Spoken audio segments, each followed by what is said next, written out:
So hello, everyone. It is my immense pleasure to welcome you all to today's event, in which we're going to talk about climate change and mental health. And the title of this webinar today is Climate Change and Mental Health, Exploring Responses Across Cultures. And this event is the second part of our four-part series entitled Physical, Mental, and Planetary Health, Exploring the Links between the environment and health. And it is jointly organized by Flourishing Diversity, the Wellcome Centre for Cultures and Environments of Health at the University of Exeter, the Wellcome Centre for Ethics and Humanities at the University of Oxford. And this webinar series brings together voices from all over the world to explore humanity's interconnection with lands, waters, forests, and fellow species. And we highlight the crucial role that biocultural diversity plays in the health of people and population. Just in today's webinar, we'll try to do several things. For example, we'll try to get a deeper understanding of how climate change and poor mental health might be interconnected, and how the increase in both could be interlinked. And among other questions and other ways of thinking about this topic, we'll try to maybe rethink about the global decline in mental health is a cause or a symptom of climate breakdown.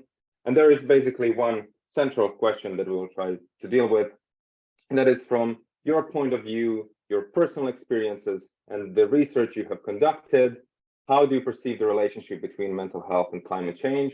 And since I mentioned personal experiences and research, we have three wonderful speakers today with us, with their exciting projects and experiences to help us answer these questions. The fun aspect, or very fun aspect of this webinar, is that the audience can participate as well. And I would like to invite audience to respond to the questions via the word cloud link in the chat, and we will explore the answers together towards the end of the webinar. And at this point, I'm very excited, and we are all very excited to invite our first response from our first speaker, Ayesha Ahmad. She's a reader in Global Health Humanities at St. George's University of London. She holds a PhD in medical ethics and works to integrate ethics and the humanities into global health research and pedagogy. She's an expert in transcultural psychiatry and cross-cultural mental health, with a focus on contexts of conflict and humanitarian crisis resulting from disasters, including environmental change. In her work, Dr. Ahmad critically explores the notion of land trauma, as it is just juxtaposed with the medicalized and biomedical paradigm of a temporal understanding of post-traumatic stress disorder. Ayesha Ahmad, welcome. Thank you so much for the introduction.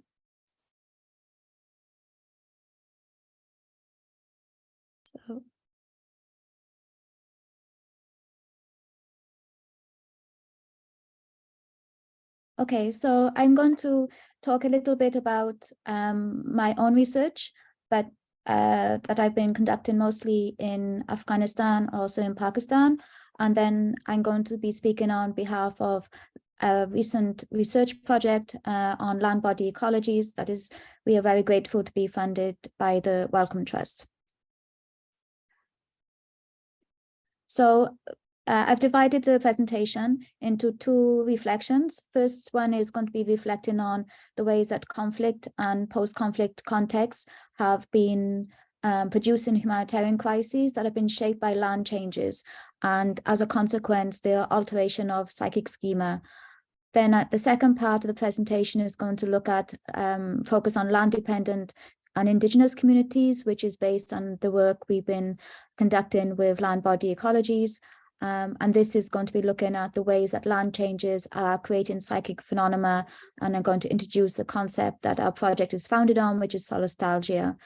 One of the reasons why I've divided the presentation into these two groups is because in the first part, my experience and reflections of the ways that environmental changes, whether they're indirect or direct because of shaped by conflict and environmental factors that have been playing a role in how the conflict has emerged and has played out, is because those reflections have been more have emerged during the focus of other research questions. So I've primarily been looking at the experiences of gender-based violence in conflict, but by virtue of conducting that research, narratives around the ways that being displaced from the land or the land changing has also emerged and has played a role in those individuals' vulnerability and risks of harm to their well-being. Then in the second part, we've had a much more systematic and targeted approach to understand the ways that land changes are impacting on notions of mental distress within the communities we are working with. So the concepts that we are founding our research on include our recognizing our dependency on the surrounding environment for our sense of self and our way of being. If we understand trauma to be the rupture of ourself, but also the rupture of the way that we perceive the world around us, we are focused on trying to understand ways that the environment, when it changes, how that impacts on our mental distress, and in the ways in which we can capture that in our approaches through global health interventions, and some of the limitations that are currently present in the existing paradigms that try to understand an individual or community's trauma. We explore the ways that war, conflict, violence, and climate changes alter both the physical and psychological landscape, causing forced displacement, and again, the ways that why it is these changes create an inherent and internal force of tension about the separation from the land, or even when the individuals or communities remain on the land, that the mental distress because of the ways that the land is changing present within the person's identity. So in this sense, displacement carries the weight of separation from the land, but also there's a notion of homesickness when you remain on the land that is changing. And in various contexts that I'm going to be describing today, I'm also interested in thinking about language and use of semantics. And there are different linguistic terms that might refer to particularly tribal or nomadic communities that already anchor into our notions about what the land means. So there are terms that refer to ways that we can remain connected to the land when we are not actually on the land where our origins are, perhaps because of our need to move because of the seasons, for example, but then the ways that that connection is altered when that displacement is forced. So in this presentation, I'm going to be looking at what these different concepts mean for our sense of self and the ways that we view our surrounding world from the perspective of well-being. So why is it that the well-being of the land and the body are so vital for our mental health, rather than looking at it through the prism of suffering to describe the nature of the suffering? We also need to understand the ways that the land can help us with our well-being. So my first context is looking at Afghanistan, and as I'm sure you're aware, this is a country, a land that has been beset by over 4 decades of various kinds of conflict. Even though the country is, from perhaps an international or legal perspective, is considered to be post-conflict, there are still existing to be various conflicts. And it's a country that has been hit by severe droughts, especially in the last few years.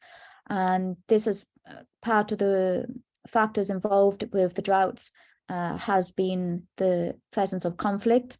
This has impacted on agriculture, and at present, the crops that should have been blooming are not.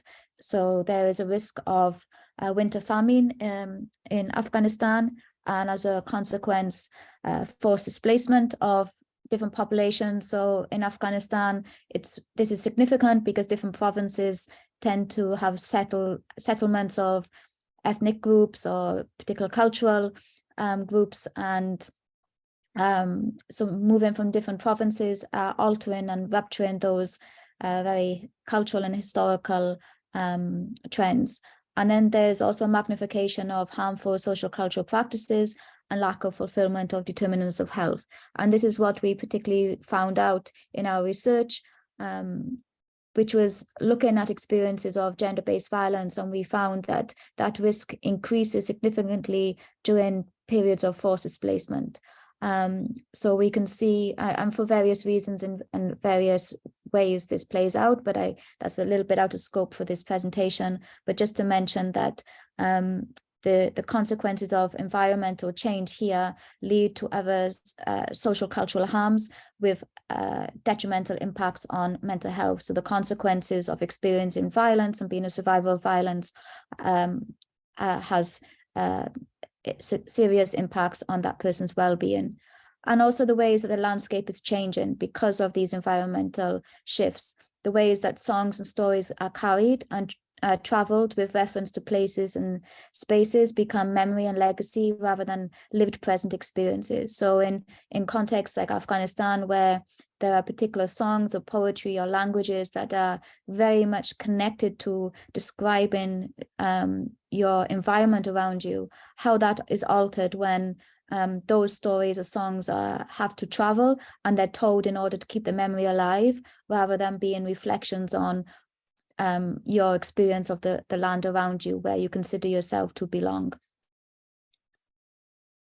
So in terms of Pakistan, another context where I've been working particularly on mental health, we've been experiencing in Pakistan, as you're probably aware, in the last, since before the summer, severe flooding and landslides.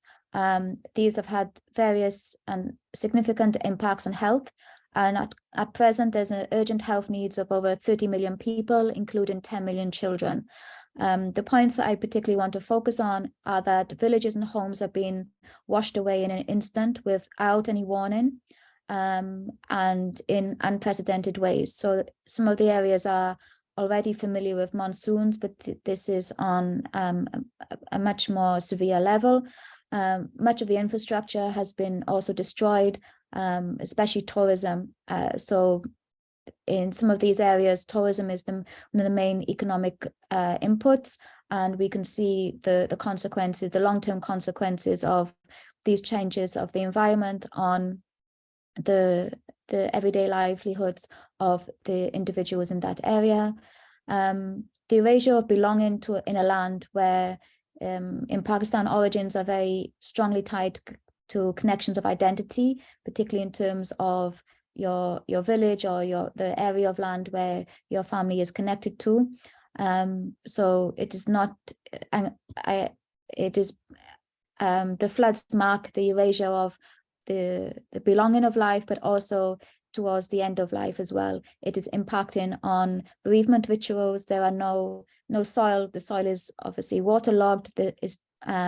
Burials cannot take place. So because so many people have died from the flooding, and also, people who are passing away by virtue of everyday life, people are not able to be buried. And this is impacting on the psychological well-being that is tied into conducting rituals of knowing, of being able to grieve, but also knowing that you have conducted the rituals that are important religiously and culturally in order to provide your loved one with a good death. So these aspects of grief have been touched on, but I wanted just to highlight about how this particular mental health impact and what are the consequences for this in the long term.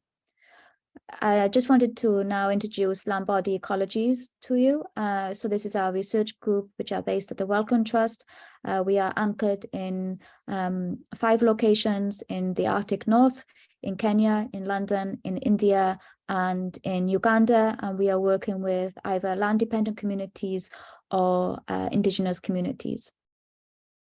Our research is rooted within communities at the forefront of today's environmental and land rights issues. We are trying to understand through our collaborations the traumas that are endured when the land suffers. So we are trying to conceptualize this notion of the land being a body that is subject to harm and pain in the same ways that we are. And the meanings for that in terms of what this exploration can help us learn about the deep interconnections of mental and ecosystem health. So we are a global interdisciplinary network, and we're working to understand and engage these lived experiences of land trauma. So we are very familiar with psychological trauma, but we also want to think about ways that the land suffers trauma and the ways that that trauma impacts on our psychological well-being. So to introduce the term solastalgia, it's been around since the early 2000s. It was coined by an Australian philosopher, Glenn Ambrecht, and it's to capture the experience of feeling homesick on, even if you remain within your land that you identify with, either in terms of your connections, in terms of your belonging, or the land where you wish to be buried on. And part of the reason for this homesickness is changes caused by environment, changes caused by climate crises. So here's just a quote that sums up some of the work we've been trying to explore, which states, "Traumas of the land have been buried and expressions of land trauma have been silenced. We need to discover where the world's wounds are and to guide the global mental health movement to a collective healing whereby the rupture between the environment and mental health is rethreaded with renewed ways of living and dying." So we are trying to understand, as well as the traumas, ways that we can integrate this understanding into collective movements such as global mental health, to think about what healing means, as well as identifying the ways that these communities are suffering. So we've been questioning about meanings of being within the land for well-being, and we surmise that we can only achieve adequate responses to well-being during living and dying when they are adequately conceptualized, in the sense of self and body that's experiencing the suffering. However, at present, our understandings have been quite limited due to the suppression, oppression, marginalization, and persecution of the voices of indigenous communities and land-dependent communities around the world. Our association of mental health with the land is based on the following premises: that the land is a form of self. It is the surrounding environment that constitutes our way of life and our experience of who we are. So we're very much building up a notion of the self that is dependent on identifying our relationship with the land, that our relationship towards the land is a form of health in itself. And some of the limitations of current ways of diagnosing health or rather illness are directed to the body of who we are rather than to the body of, not to the body of land of what we are. So we're trying to create shifts in these paradigms through our work. And to understand the suffering that is born from land trauma, particularly because connections to the land have been abused and violated, either for war, environmental and climate changes, and the suffering that affects these communities are marginalized in psychiatric paradigms, particularly because notions around post-traumatic stress disorder, for example, have been predominantly researched and focused on participants who have not experienced land trauma and who are in very different contexts to the areas where these criteria and symptomology are transported to. So there's a risk here that we're missing and erasing narratives and stories of suffering within these marginalized populations that we are working with, and also representative of the global context. So in our work, we're aiming to move away from a medicalized version of trauma, explaining why meanings of the land forms the essence of well-being and identities of who we are and how we exist. We want to explore songs, poetry, and other narratives. So I've been reflecting my own story for here, but also in our work, we're bringing in the songs and stories. I've just put a link here if there's interest, is of a very famous Pashto song. And I thought the line was very poignant for this presentation. It translates to "My country, you're my house, you're my mother." So the personification of the land. And this sense of space can help us inform in our understanding of suffering for those who remain connected to the land, but have traumatic experiences that have severed their existence from their homeland, whether they remain on their homeland or have been displaced. These are, I mentioned our team is multidisciplinary. This is the expertise and disciplines of some of our collaborators. These are represented photos that are representing the 5 hubs where we are anchored. And just to conclude then, we want to gain a greater understanding of land trauma to strengthen our notions of who we are and ways that we suffer, and to be able to contribute to global health movements such as mental health and palliative care, to ensure that we respond to stories of suffering using languages that connects to the meanings of trauma that are endured from bearing witness to the violence of the land. So the final point is that a greater connection to understanding suffering from land trauma can aid a non-medicalized version of symptoms that connect the soil to the soul, and creating narratives that help us embody who we are in a healthier environment for our well-being. So we very much want to focus on what these stories can tell us about how we need to heal and how we can create a world of well-being. Thank you very much.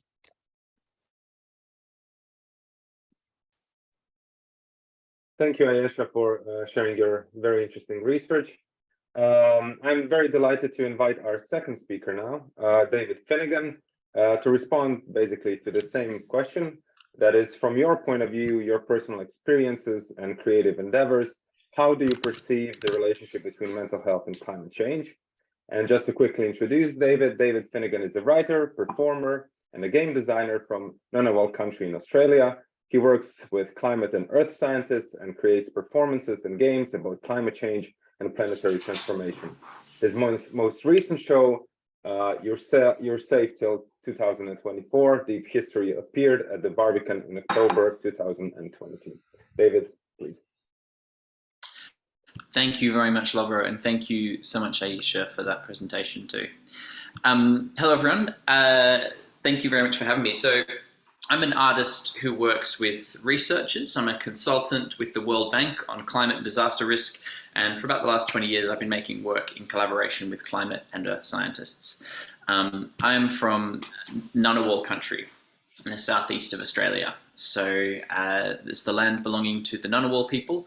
You see it on this map in the sort of darker corner of southeastern Australia. And I want to pay my respects to any First Nations people joining us today. So I'm going to talk briefly about, say, something that happened on Ngunnawal country in late 2019. And I guess to kind of contextualize that, I should say often we speak about climate change like it's this apocalyptic event that's on its way. We need to prevent it from hitting. We say, you know, we've got 8 years left to stop catastrophic global warming or whatever.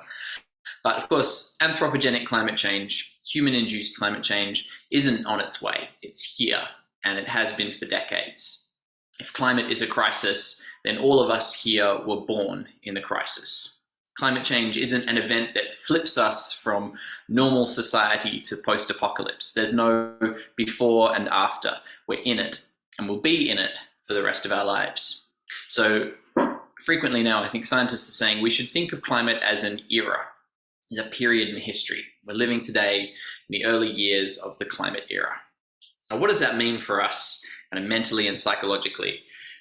It's a strange moment to be alive. The planet is transforming around us. The world that we grew up in, or the world we thought we were growing up in, actually turned out to never have been real, or to have been kind of ended long before we were born, and it just evaporated around us. And now we see the world that we're really living in, the world that we've actually been living in our whole lives, and it's disorienting, it's confusing, sometimes it's exciting, but more often it's scary.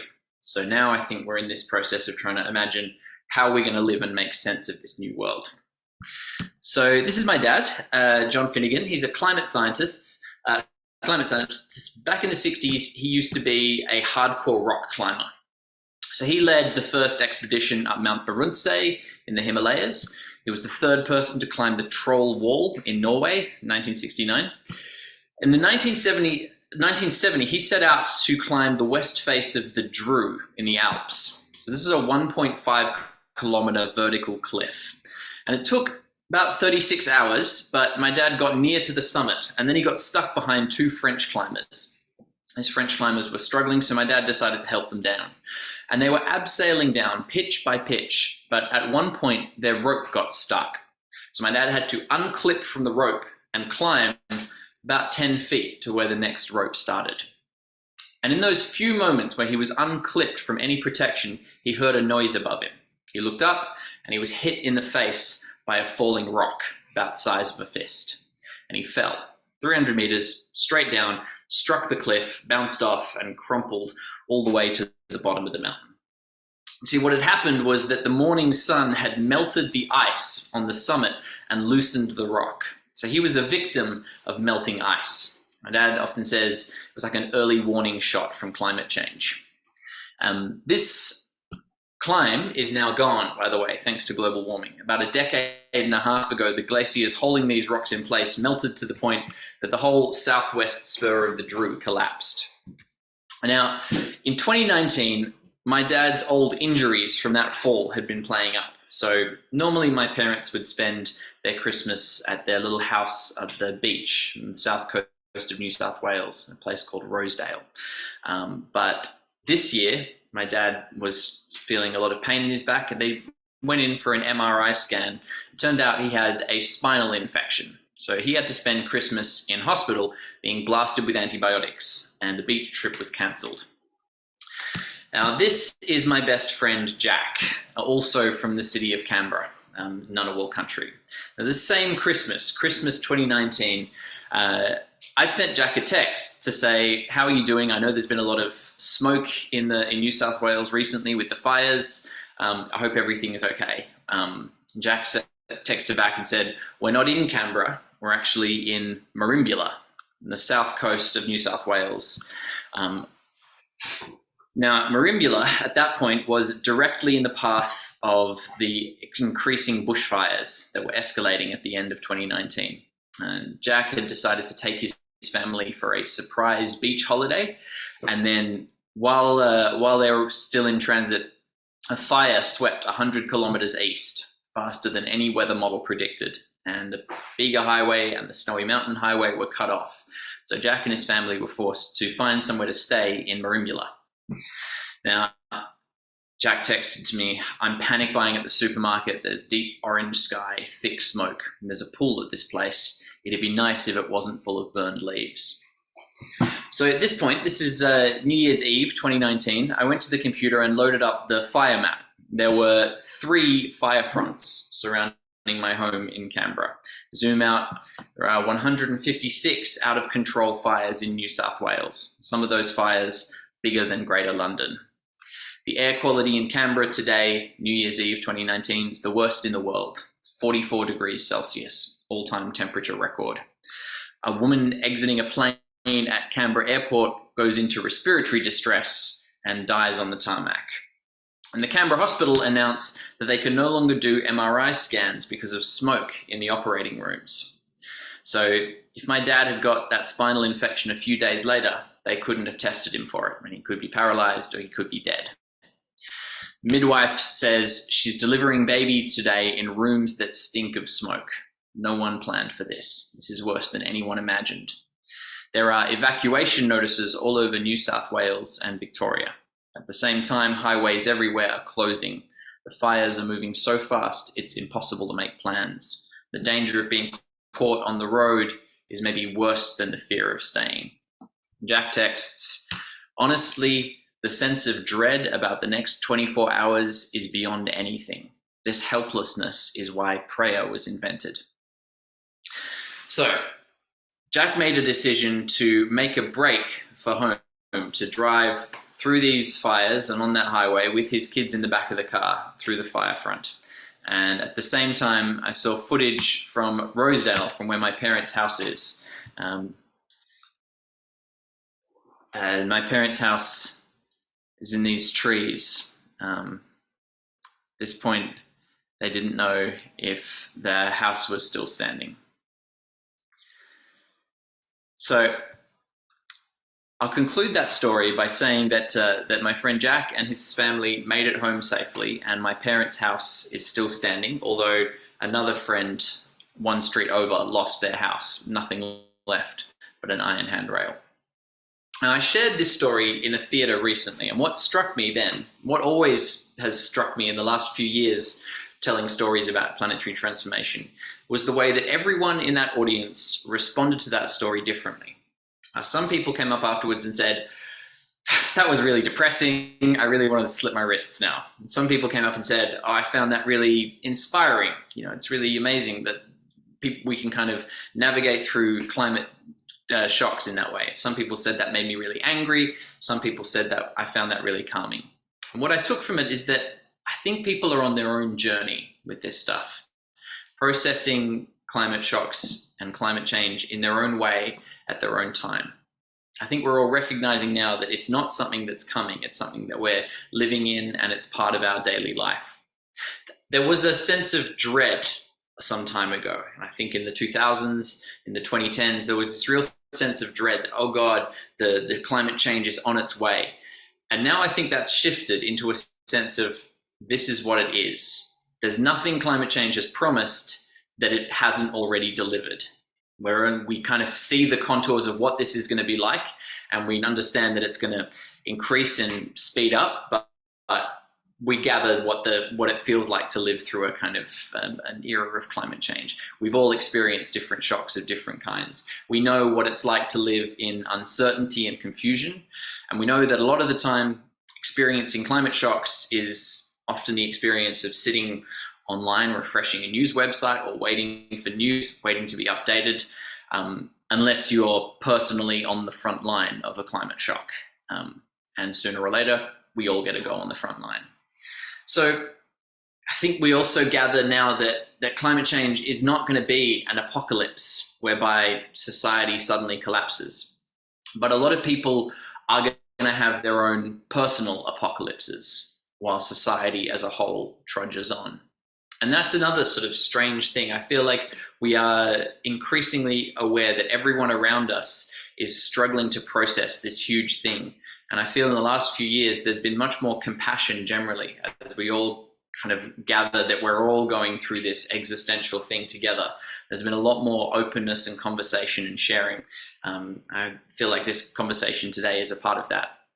So what I do with the arts and with theatre is actually very simple. There's no message or call to action or particular takeaway with any of the stories that I tell. I think the real value of theatre or arts about climate is simply the act of inviting people to sit with it for an hour. And that's all we know. That's all we need, because I think we already know what's happening. And I think we're all already handling it much better than we realize. Thank you very much.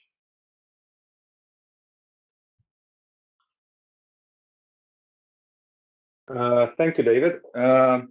Before moving to the third and the final speaker, we are just at this point going to have a 3 minutes break to get refreshments, to gather our thoughts, and to prepare some questions as well for our speakers.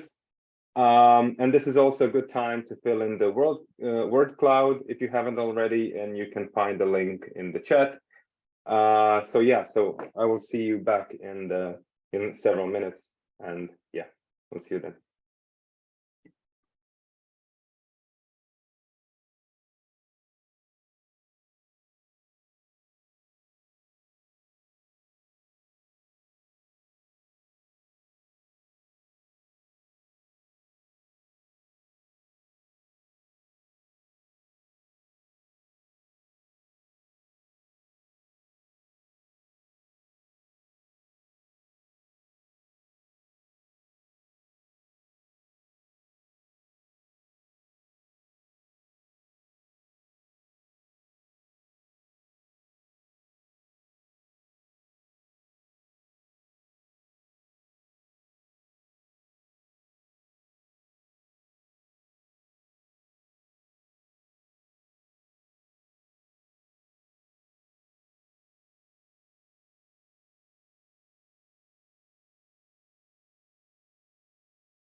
I hope everyone is back now. We are ready to continue.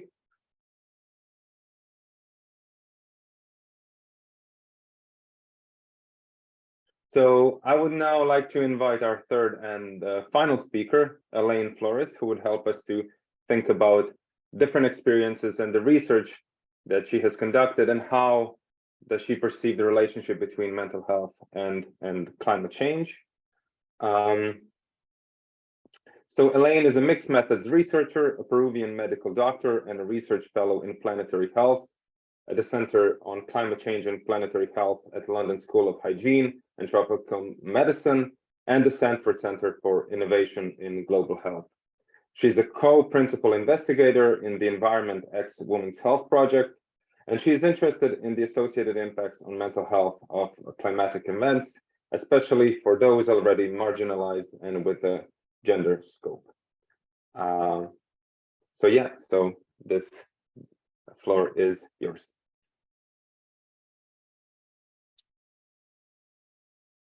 Is it possible? It's going to share my slides.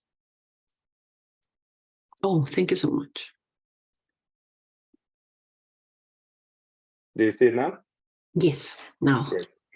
Perfect, thank you. Thank you first for the introduction and the invitation to participate in this really interesting event.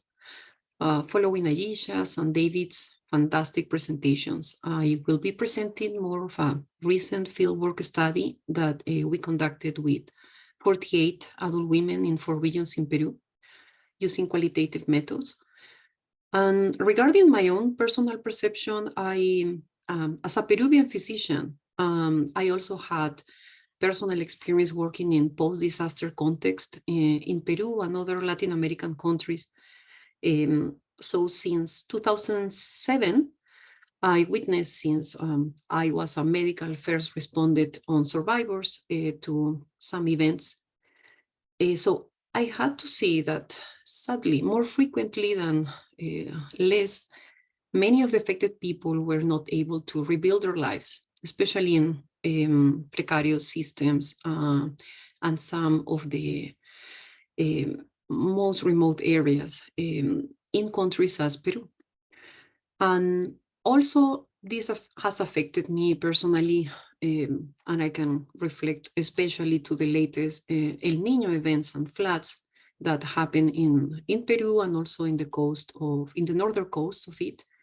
My own family and friends were affected, as well as way worse for millions of fellow Peruvians that went for weeks without access to drinking water or communication measures. So now that I do climate change research, in this context, I was particularly motivated to conduct this exploration to try to better understand how people, and especially women, are already responding to climate and environmental effects, and what were their perceived effects on their overall well-being. So I hope that I can highlight to you what we learned. The picture that you see here is actually a manual on the Peruvian law on climate change that one of our interviewees had in her home. She lived in a rural area in Ucayali region of the Peruvian Amazon, and she was one of the best informed participants that we had about this global phenomenon, and was in charge of training her fellow community members on the extent of the law and creating awareness. She showed us that manual proudly and stressed the need of placing knowledge and awareness as a measure for empowerment for those who are placed in the forefront of these effects. Now, thank you for changing. I really wanted to share a few of one of the many stories that struck me during the fieldwork we conducted a few months ago in Peru. It was between February and May this year. That is still remaining in my memory. So this is a 34-year-old lady, lives in the Amazonian Pucallpa region, and she belongs to the Jine ethnic group and live in an underserved intercultural community. And we had a really interesting interview. It was centered around all the pollutants, the garbage that, as she mentioned, no one pick up or care. and the perceived changes in several of their normal weather patterns that she had witnessed more acutely in the last few years. Also, how she perceived that women from her community were the most concerned and affected by these issues. While we were walking, she mentioned that she lived worried daily due to the water pool that you can see in the picture that had formed behind her home just a few years ago. And she said that she kept thinking every day that either her small children or her animals would fall there. And she had, she had not response from the authorities, and so nobody has help. And the increased irregular precipitations had made it worse. She and her neighbors were convinced that a boa constrictor lived in the bottom, and that was actually the main reason why the pool did not dry. So she lived in distress. Many nights she told us she worried that this anaconda would come out and attack them. The next one, please. And this is a 26-year-old lady from the Ashaninka ethnic group, also in the Ucayali region. And she casually mentioned in the interview when we were doing the same exploration, how the floods and irregular rains are impacting her and the family's usual routine, and also creating distress to her due to the uncertainty, the additional chores that she needs to manage with her little children, her stock animals, and even the unavailability of having a safe place for her guardian dog during most days. And she casually mentioned that her partner, who had odd jobs working on illegal logging, is not at home that much. The river is now too insecure for him to return home daily. So he stays away for a few days at a time, and she has managed all by herself. And here she's showing us the logs that he will later transport to be sold. Next one, please. This is a 4-year-old lady, a local authority in her community, based in the North Coastline in Piura. She identified clearly the climatic changes in the region, including El Niño-related floods. Here she's showing the man-made small hill where she and her neighbors usually take refuge when the floods occur periodically. Interestingly, she attributed a religious cause to these environmental changes, and that was maybe God, the one behind this punishment, due to all this what as humans have polluted his creation. And that may or may not include the COVID pandemic also. Also, she mentioned that among both extreme age groups, children and elderly live worried and with psychosomatic symptoms, such as headaches, crying, feeling sad with low energy, or in pain, or with high blood pressure. Due to the chronic precariousness and abandonment, she felt that she and other female neighbors have the bulk of daily work in their households now due to these climatic changes. The next one, please. This lady had 35 years old. She's from a Quechua ancestry, lives in a rural community in the middle of the Andean region of Ayacucho. She was a coffee grower, and she clearly mentioned the links between the climatic changes and her production, as well as also feeling distressed by the crop losses, mentioning several frequent diseases attacking her trees and plants. And she said also that she was lucky that in that region, they had the support of a governmental program, that she and her neighbors were trying to diversify her income. Now, in that picture, you can see her raising chickens and other animals that they received from the government program, as well as also growing coca, which came as a surprise due as its relationship with this illegal processing. But it was clear that they cannot longer survive with the traditional growing of coffee, cacao, or other products, such as before. And what I like from this interview is that she also mentioned a silver lining, because they had recently, less than 2 or 5 years ago, Women's Grower Association had united in her community and have been slowly introducing changes that had actually now better intrafamilial and community relationships. As before, the strong machismo culture made them used to just her ideas and opinions being dismissed completely. And now they were now participating in decisions they are able to communicate better their needs, worries, and also coordinate with the male leaders and authorities much better. Next one, please. And finally, this is a lady of 52 years old from Aymara ancestry. She lives in the southern Andes in Puno, near the frontier of Bolivia. And here she's showing behind her the river that periodically and now with much increased frequency and severity creates flooding and severe damages across their communities. She mentioned that she lost her sister in the last flooding a few months before the interview, and now she has to be the primary caregiver of her 2-year-old niece. She mentioned that she lives in distress, worrying daily about sources of income, how to recover from the losses in her small family farm. And she is acutely aware that there are no places where she can go to get support, or she is also not aware of other networks where she lives, and she also expressed distrust of both health practitioners, local authorities, to help her solve her problems. Next one, please.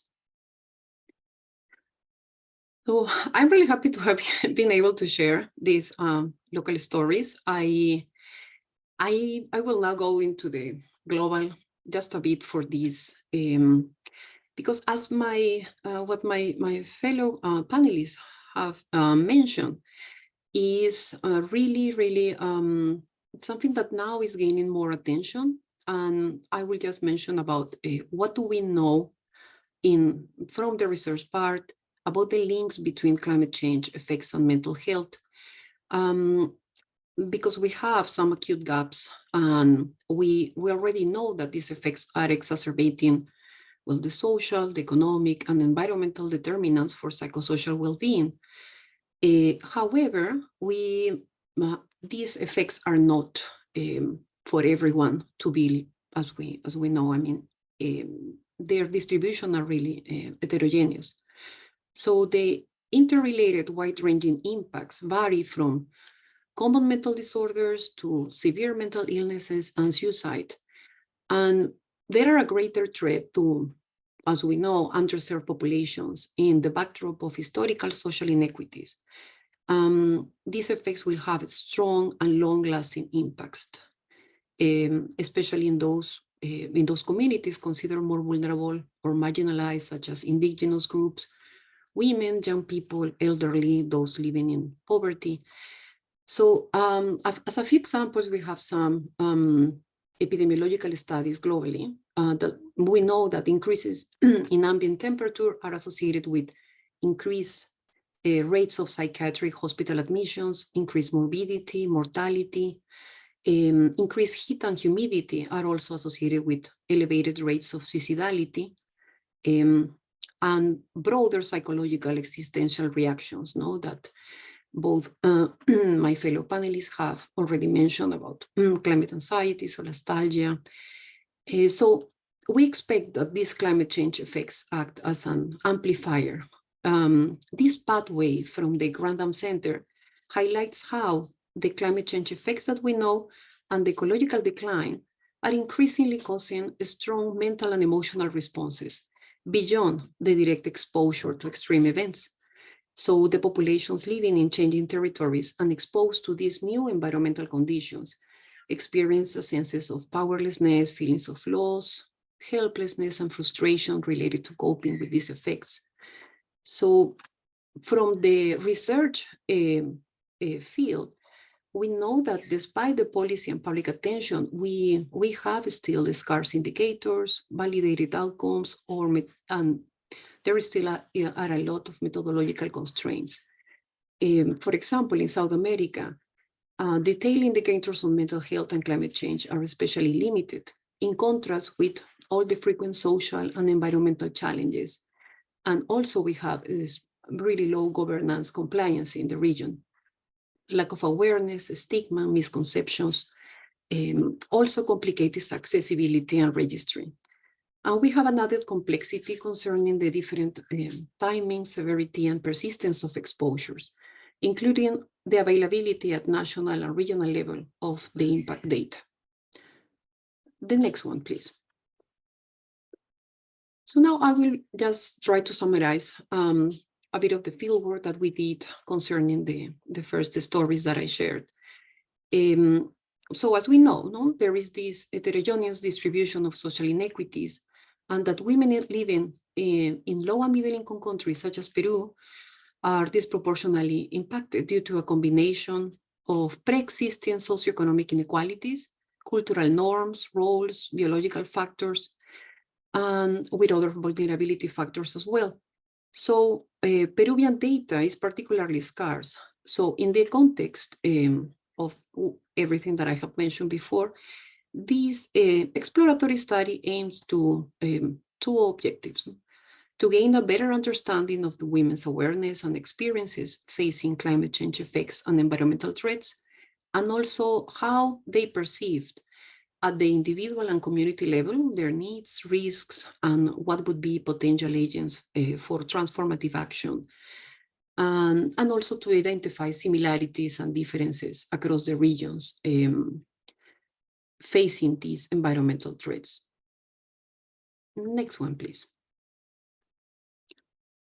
So our study used qualitative research. We conducted 48 semi-structured individual walk-in interviews with adults residing in 15 communities across 4 regions of Peru.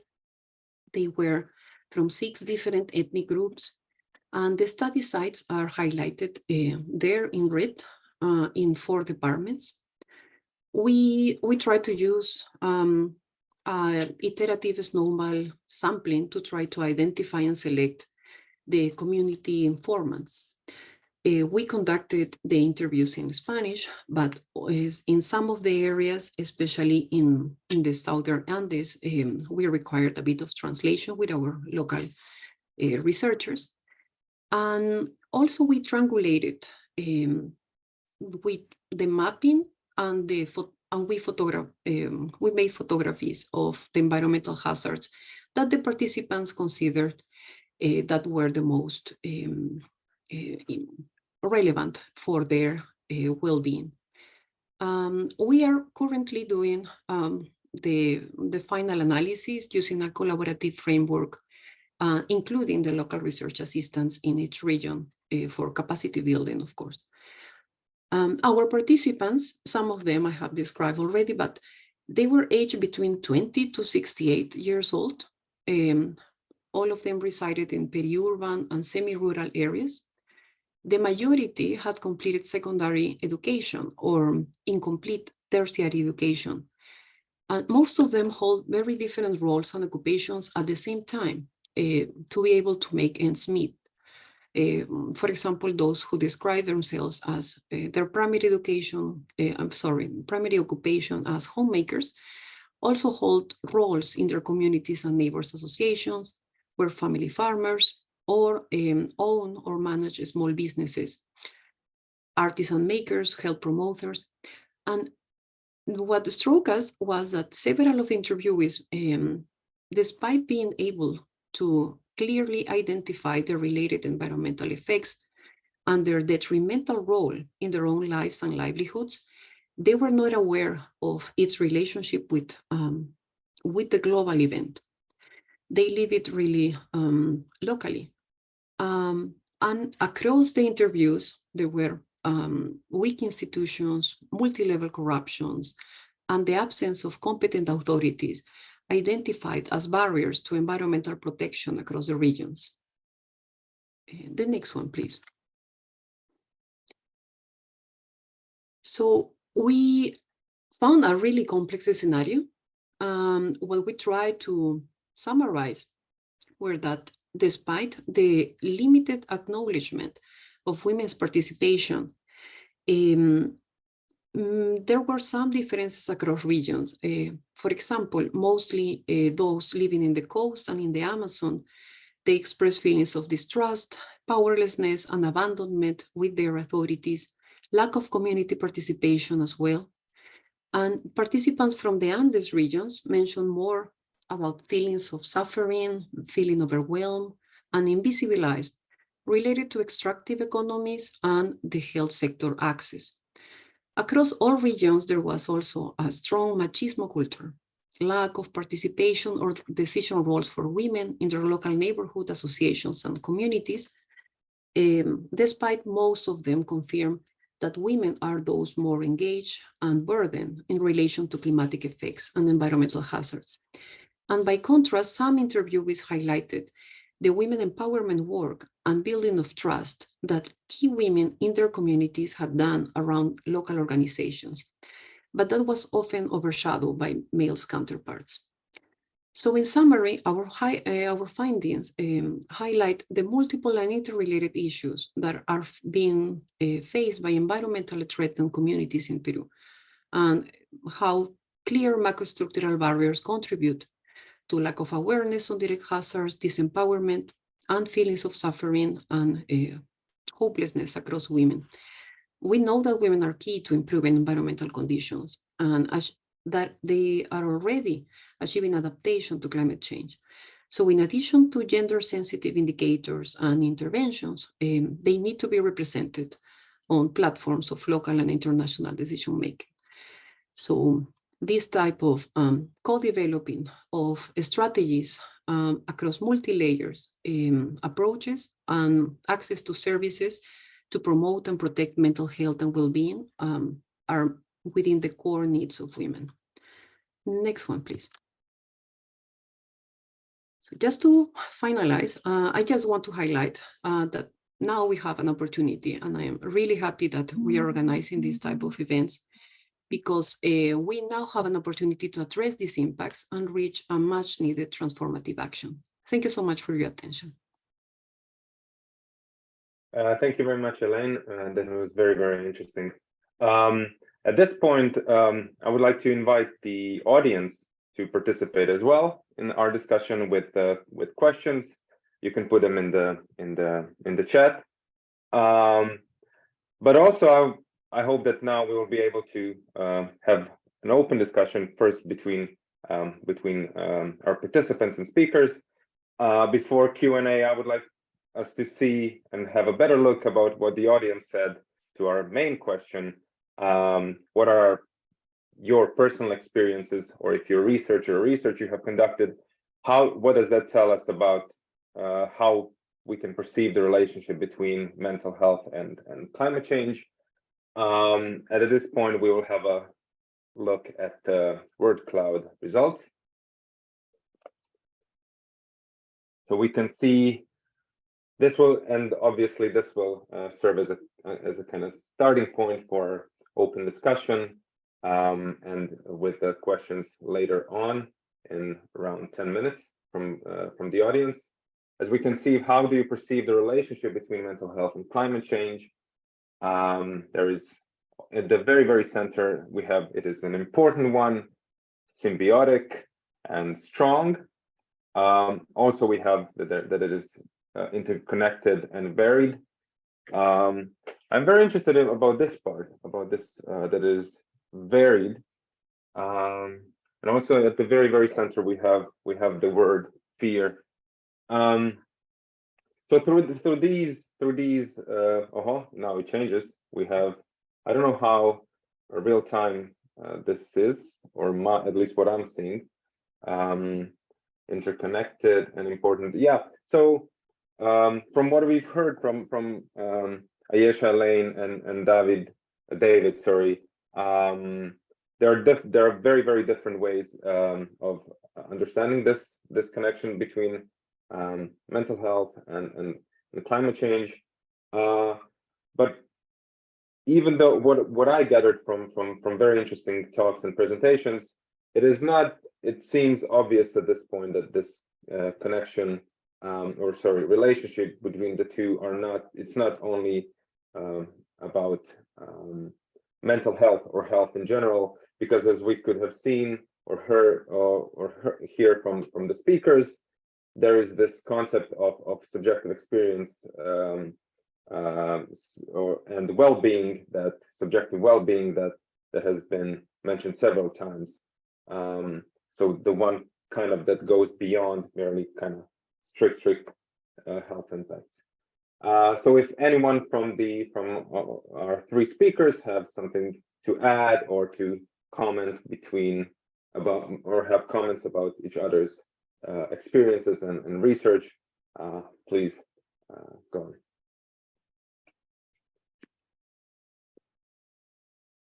We will continue, obviously, to have this word cloud on.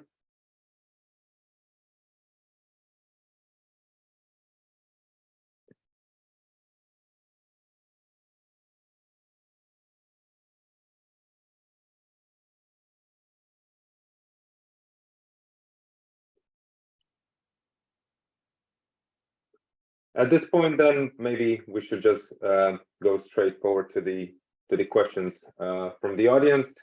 I have been notified that there are very, very interesting questions, and also I would like to invite Jeremy Lewis, if he's around, that he mentioned he asked some questions, if he would like to unmute and ask the questions or just pose them here at in the chat.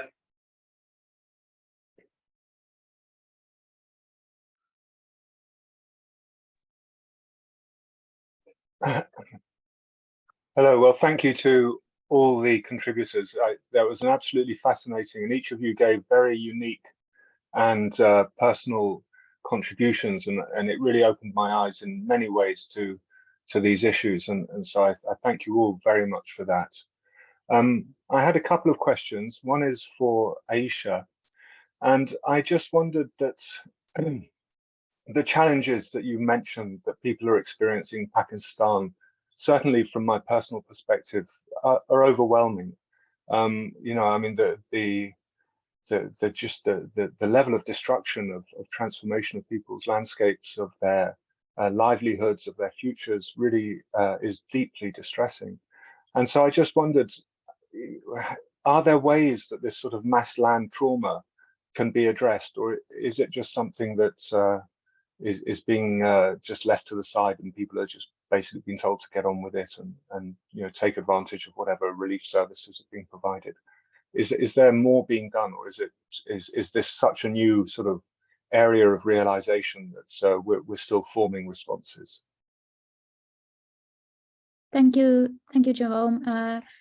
I mean, it is very overwhelming. I was in Pakistan, my country of origin, just before the floods, and some of the areas that have been affected now, and seeing photographs and people posting about what their experiences has just been, it's been shocking to see how, you know, places I've stayed have just been completely destroyed and washed away.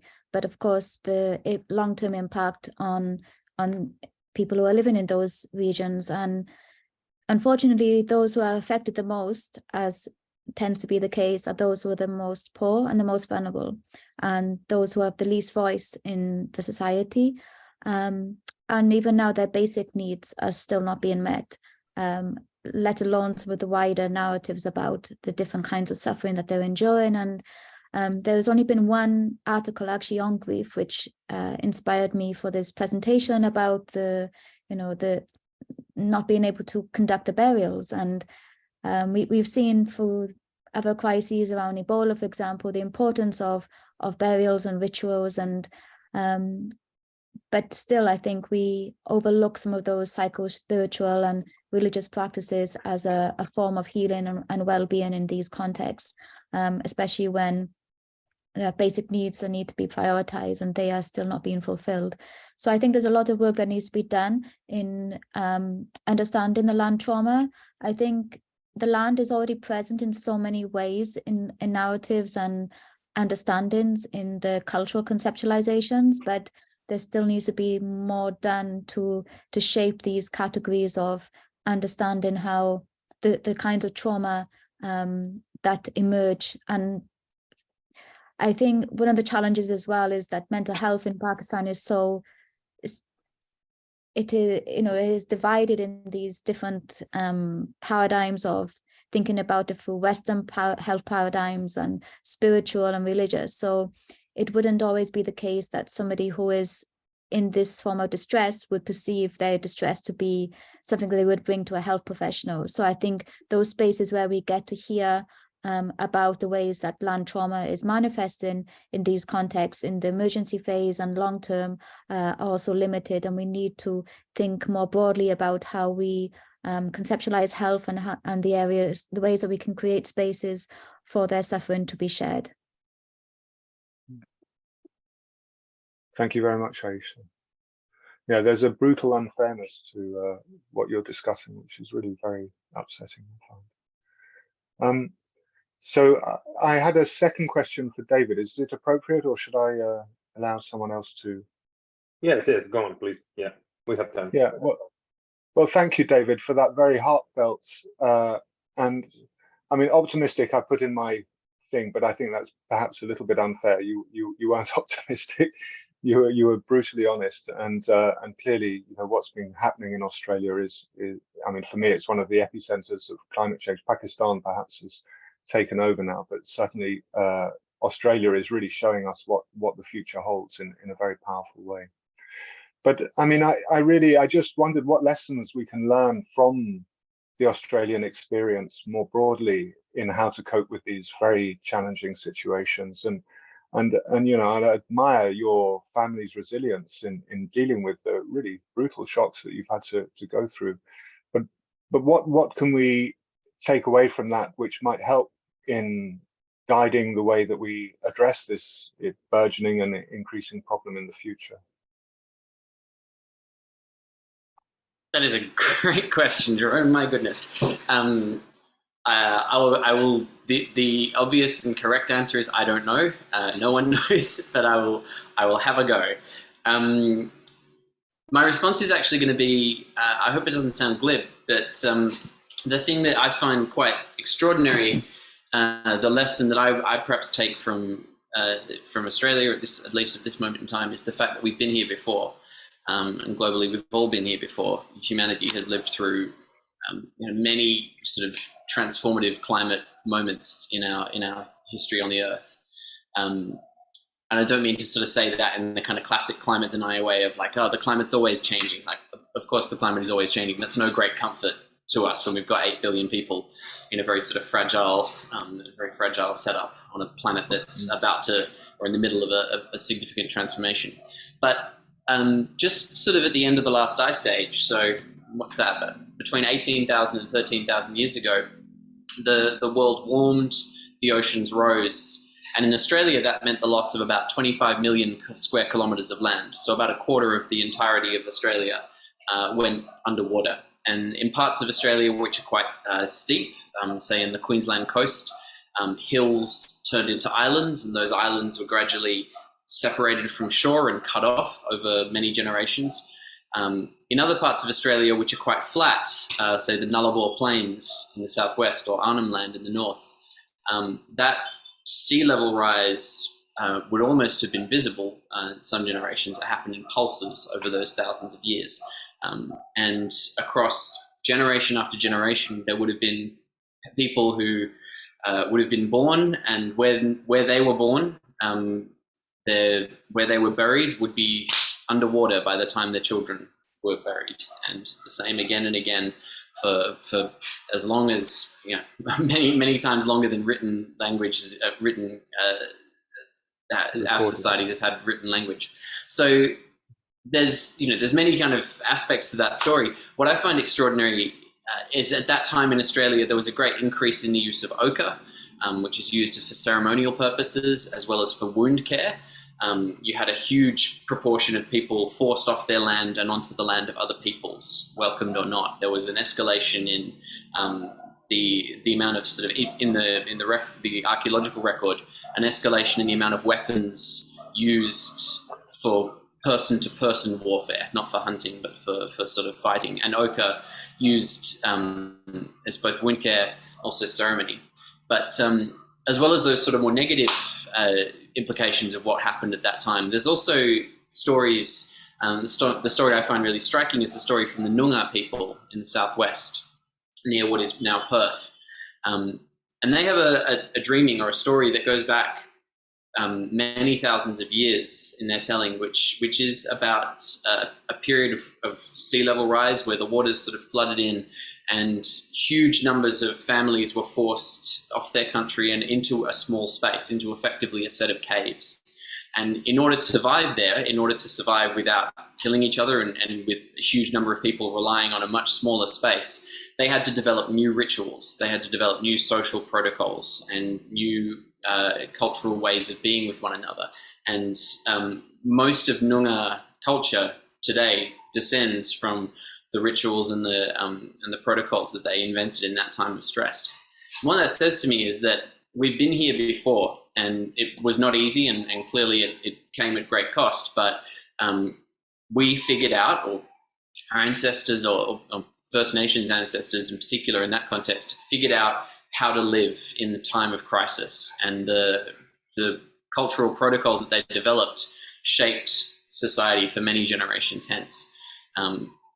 I know that's a sort of very long distance, long-term answer to a short-term crisis, and it doesn't kind of get it. It doesn't answer anything for people facing distress and shock in the 10-year time frame, 5-year time frame, 5-week time frame. But in terms of a lesson from Australia, that's one that I find striking. Well, thank you very much, David. Yeah. Thank you, David, and thank you, Jeremy, for your question. Now, I would like to invite Stephen Liccardi, if he wants to unmute and ask the question. Otherwise, I can find and read the question. No, sure, I could read it out. Great. I'll parrot what other folks have said insofar as I think this talk is incredibly necessary and incredibly informative. And I also love that we have an artist with us as well who's talking about the role of the arts in this conversation. That means a lot to me. I'm a performer and a social worker and a mental health advocate. I work mostly with youth and children and their families. And I'm just like and my focus area in my artistic practice is on social policies. And so I'm just really, I'm not satisfied with sort of just working with the sort of crises that people are in, or sort of the end result of people, struggling with their mental health. I guess I'm curious, how do we get at the larger sort of issues while also remaining in our sort of disciplines as mental health clinicians in particular, and professionals beyond that, as others have put in the chat. I'm just curious about what work can be done in this liminal space between the larger political context and climate change itself and the individual communal feelings of suffering. How do we sort of toe that balance?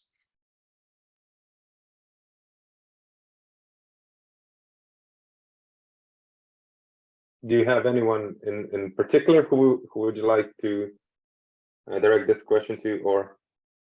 No, I think the folks here, I mean, everybody's sort of touched on that they're doing sort of that work. I guess I'm thinking about how I can bring some of the knowledge here back to my colleagues and the institutions I work with, be more meaningful and pointed.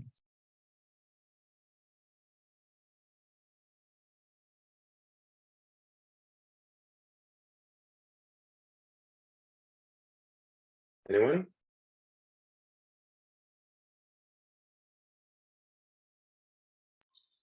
I can share a very quick off-the-cuff response, which is just to say that in terms of how to connect the sort of granular work of trying to support people and do our jobs with the larger struggle, I'm not sure that we can effectively. I have a fear. For me, the climate change isn't something that we fight or something that we kind of stop. It's a context we exist within. It's the context of our lives.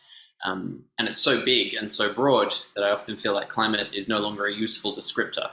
It's everything. It's the air that you're breathing right now is 420 parts per million carbon dioxide in it. It's in us, between us. So if climate is too big and too broad and too vague, then you can almost just remove that. And I think when we talk about climate health, we're really just talking about health. And climate justice is really just justice.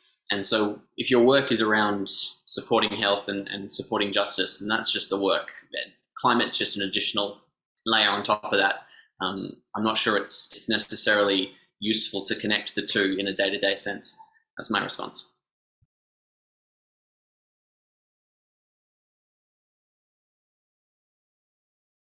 Okay, so at this point, I would also like to invite Elvi to ask question, because I can see, again, if it suits you, if it's better, you can unmute, otherwise I can read it.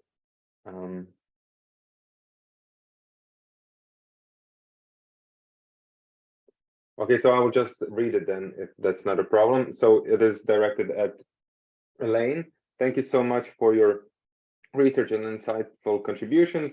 I have a question. How can people in rich Western countries act in solidarity with the women of Peru? Yeah, I would say that actually some of the more practical things, because there is some things that are like day-to-day happening, and people may feel much better if they feel acknowledged that we know that and we want to help in some ways. But I mean, the most practical way would be, I don't know if there is any particular association or organization that you trust, that you know that is working in that in any of those areas, or that you want to support any particular cause or advocacy.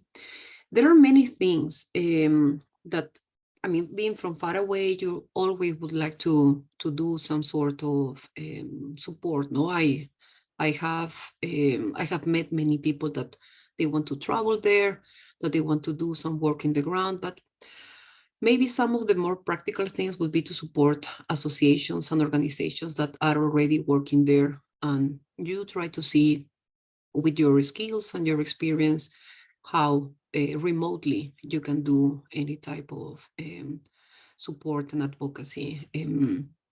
I am particularly interested into raising awareness and raising knowledge, some sort of educational, that we can all be on the same page, especially people that from what I presented, the perspectives, usually see everything really local, no? So they didn't know and they weren't aware. But I am sure, and maybe something would change if you were aware that the effects that you're having, the drought, the floods, the increase of diseases of the plants and the crops that you have are part of a global problem, then the response may be different, and also it may trigger some way more collective action. And that type of raising awareness, creating and building and strengthening ties across regions, I think is something that we really need to do.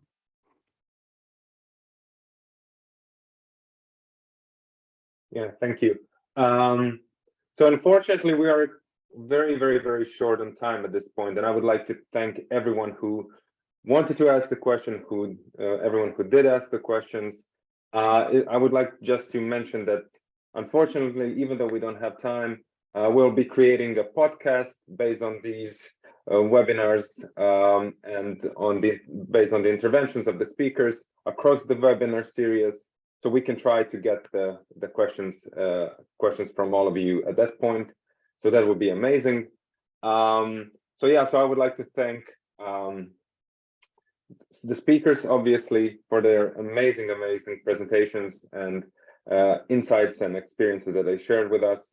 I will also like to just thank all of you in the audience and thank the organizing team, and just to mention and to invite you to the next webinar in this fourth part series that will be hosted in March next year. So please sign up to Flourishing Diversity email newsletter to stay in the loop. And there will be the link in the chat. And I also now realize that I forgot to introduce myself, so I'll do it right now. My name is Lovre Savic, and I'm a PhD student at the Ethics Center and Wellcome Centre for Ethics and Humanities. and my kind of thing that I'm interested in is mental health, and more precisely ethics of public mental health. So yeah, I really enjoyed this webinar today, and I hope you did too. So yeah, so I would like to thank everyone, and yeah, thank you.